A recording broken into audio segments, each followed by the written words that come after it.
AM 1450, FM 99.3, KNSI. Welcome to Your Health, produced locally in conjunction with CentraCare Health. John Vosberg is a heart transplant recipient. Casey Schmidt is an RN that works with very closely with the folks that receive those organs at St. Cloud Hospital. Guys, thank you so much for popping in today. You're welcome. You're welcome. Good morning. Let's talk a little bit, Casey, about organ donations. It is something that anybody can do, right? Correct. How do we make this happen? How do we save people's lives? So the first thing that you can do is tell your loved ones that you want to be a donor. This conversation is important prior to a tragedy happening or when you're unable to make that decision for yourself. Let your loved ones know what your wishes are. That makes it easier for your family when you're unable to make that decision. Even if you do tell your family what your wishes are, sometimes they may still not want this to happen, correct? Correct. What happens then? If you are a designated donor on your driver's license, that is considered a legal document and is binding. Okay. So if the family does not agree with that, we still can go through with the donation process because the patient has indicated that they want to be a donor. John? Check the box. Check the box. It is that simple, is it not? It is. There's several different ways in Minnesota. You know, your driver's license. You can also on your hunting or fishing license.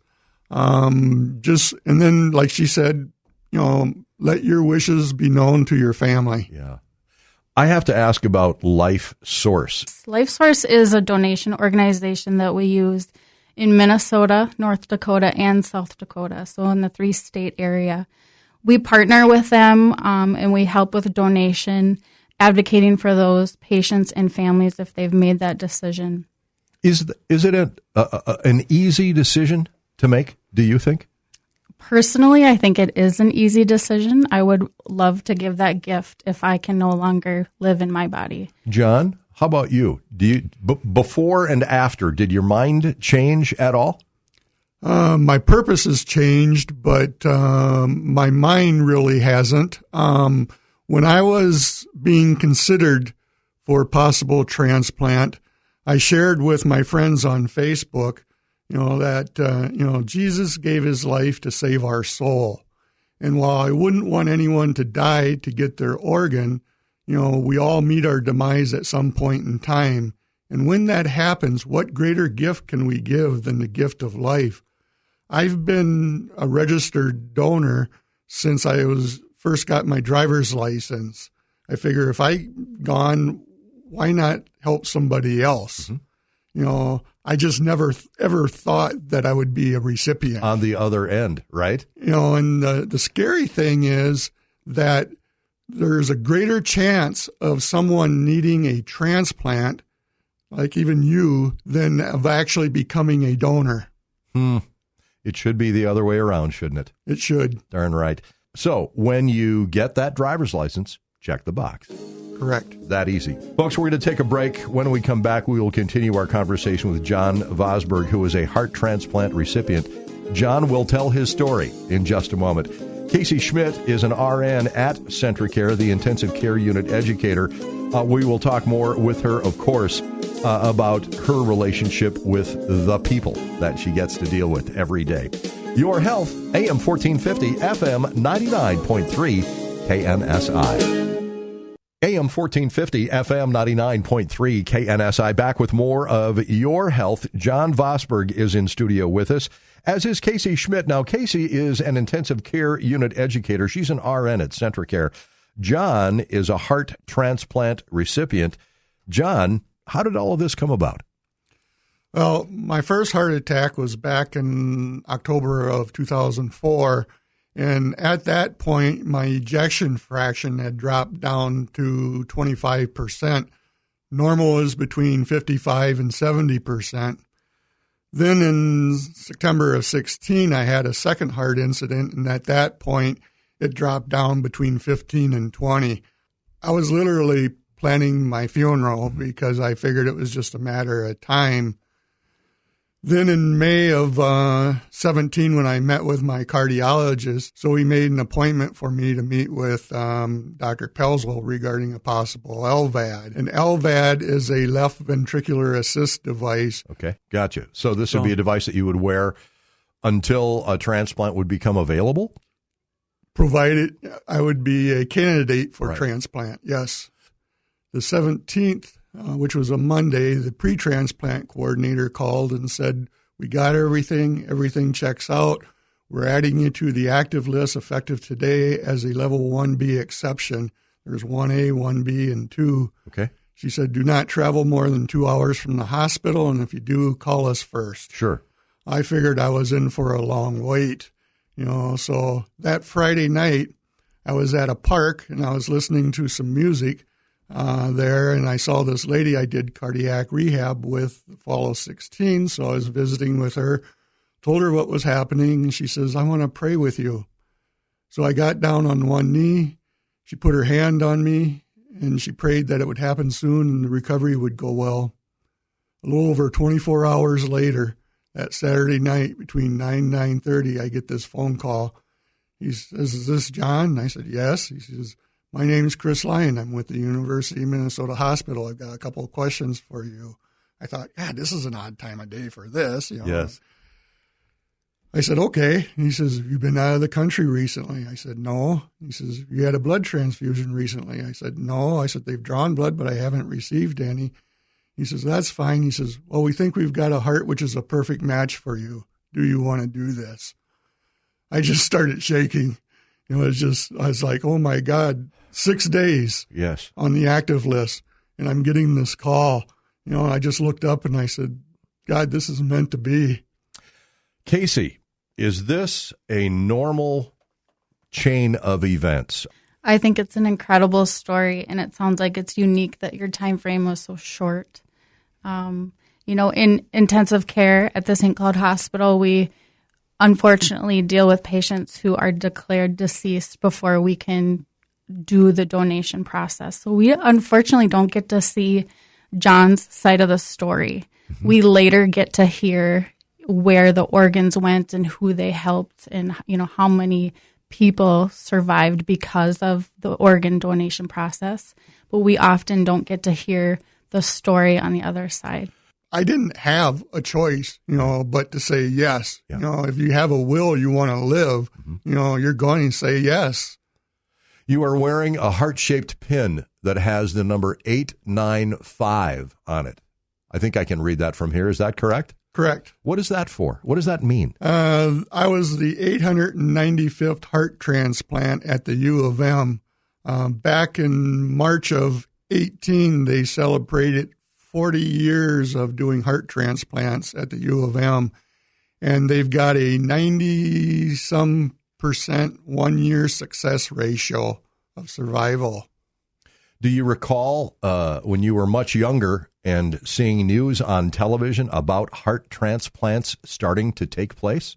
Yes. See, I did too, and it was like science fiction is coming true. But now, John, there's no science fiction involved here, is there? Living proof. AM 1450, FM 99.3, KNSI. Your health is on the air.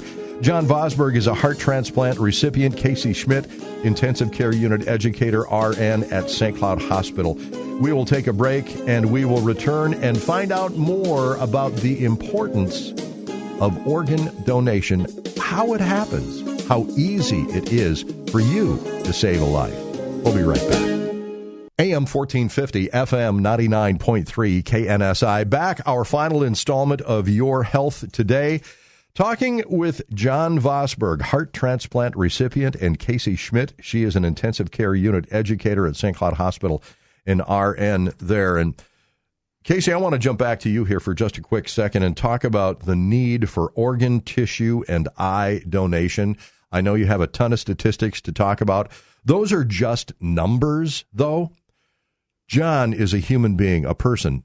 So when you hear statistics, think about it in the terms of people, your friends, your neighbors, maybe even some family members. Every 10 minutes of us living and breathing, one patient dies waiting on that transplant list. I'm sorry, one more time.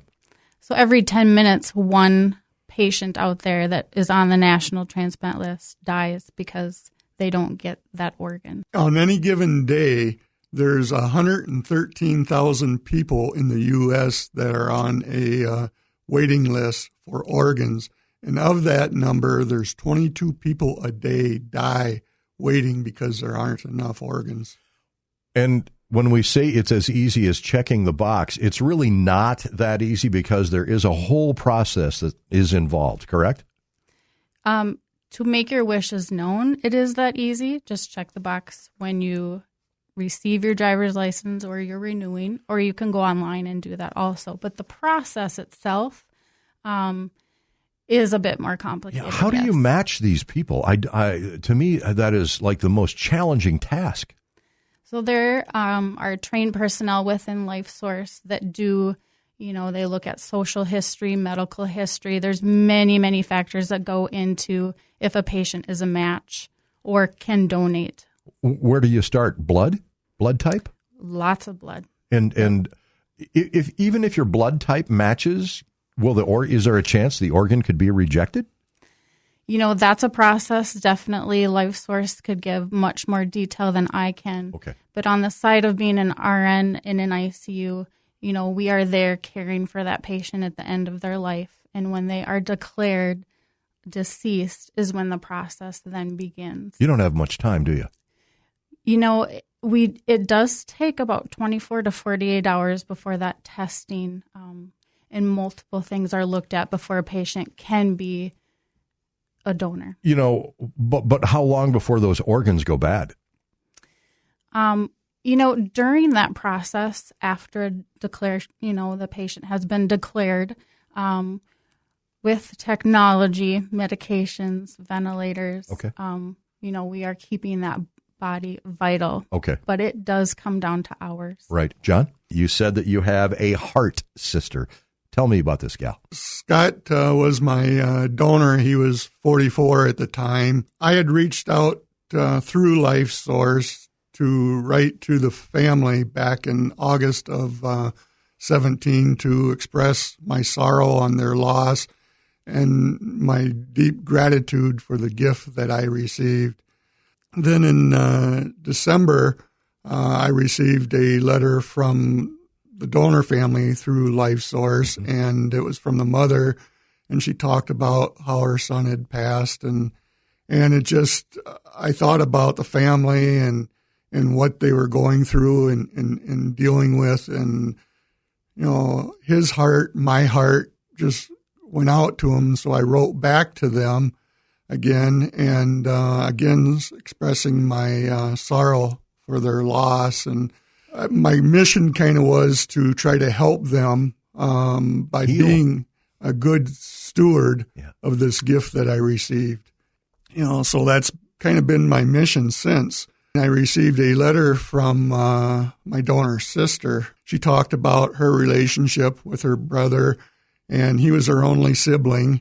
And it just kind of touched me, and it reminded me of my relationship with my younger sister. So I wrote back to her, and I told her if she was interested, there was room in this heart for another sister. Is this a pretty typical story, Casey? This is a great story, and it's so good to hear that side of things. But do donors and families and the recipients typically get together? I think through the help of LifeSource, they definitely have the ability to connect, and pass on that legacy, hear the stories behind, that meaning behind you're helping another life, you're giving that gift of life to someone else. It really helps the family. It is a choice, right? Because I'm sure that there are some family members that really may not want to talk with John, right? I think that does happen. Yeah. Everyone deals with this differently. How about the human body and what we can give to someone who needs organs? What are we talking about here? What can I do for someone else? What could my body do? One person can help 75 people, whether that be organs, tissue, eye. There's the ability to give tendons for, knee surgery. Sure. Or you can give corneas for giving someone sight, kidney transplant to get them off of dialysis. There's 6 different organs that can be donated and 7 different types of tissue. And some of the tissue can be frozen and saved up to 5 years. Like Casey said, one donor can make a difference in up to 75 lives. And the oldest donor was, I believe, 92, 94 years old. Really? Literally, anybody can register to be a donor. Well, John, what's next for you? Medical school or what? You really have this stuff down. Just trying to give back, enjoy life, and, be a good steward of this gift. I met my donor family May 4th of this year. My donor sister and I have texted each other regularly. And just recently, since we've met, she shared wrote this text to me, and it pretty much says it the best. You have helped me heal and given me the hope and light to carry on. You may think you should be thanking us for saving you, but you have saved me as well. I've always believed God has a reason for everything. It was hard to accept what his reasoning was until I was able to connect with you. I have been on a hell of a journey, but had it not happened, so many other things would not have either. As much as I'd love Scott back, it was not part of God's plan. I am slowly accepting that. God bless my heart, brother. I am eternally grateful for you. And how about that tattoo? That tattoo is just amazing. When we talked on the phone back on August 4th, we started texting each other, and later that week she texted that she had gotten inked. It was morning. I wasn't quite awake yet, and I thought, inked? What the heck are you doing with an ink cartridge? You know, and then I realized it was a tattoo. And she said that when LifeSource talked to the family about donation, they gave her a file with her brother's heartbeat. She didn't know what she wanted to do with it until we talked on the phone the night of August 4th of 18. And so the tattoo is on her shoulder, and it's tattoo is her brother's heartbeat with my transplant number 895 in the flat line, with the heartbeat continuing, the bird representing Scott's spirit, and the sunrise, the dawn of a new day. It's really, really all true, isn't it? That tattoo says it all. It is. Amazing. When she told me in the text, what she had done, I didn't know for sure where she had the tattoo. And so I text back and I says, if possible, can you share a picture of the tattoo? And so she texted me this picture, and I just got all emotional, and I text her back and I said, I'm not one for tattoos, but I said, that tattoo is just awesome. John, how has this affected your life? How has it changed your life before and after, if you wouldn't mind sharing? I've got a life. I truly believe without this transplant, I would not be here now. As they say, today's a gift. That's why it's called the present. It's true, and it's given me that perspective that, to be thankful for each and every day. I was so close to death so many times. I am so thankful to be here, and I just, want to help the family and try to share the message to help others. Absolutely. John Vosberg, do you get out and speak to groups of people? As a LifeSource ambassador, I talk to driver's ed classes. I've talked with the heart failure group at the St. Cloud Hospital, sharing my message every chance I get. It's about faith, the power of prayer, and the effect that organ, eye, and tissue donation can make on lives. How do I get John Vosberg to come speak at my community group? Phone number is 320-232-8276. 320-232-8276 for the story of a lifetime. Yes. John, thank you. Thank you. Casey, thank you so much for coming in. Appreciate it. Now, if folks want more information on how to be an organ donor, check the box. It's that simple, isn't it? That is that simple. Casey, thank you. You're welcome. AM 1450, FM 99.3, KNSI. You have been listening to Your Health.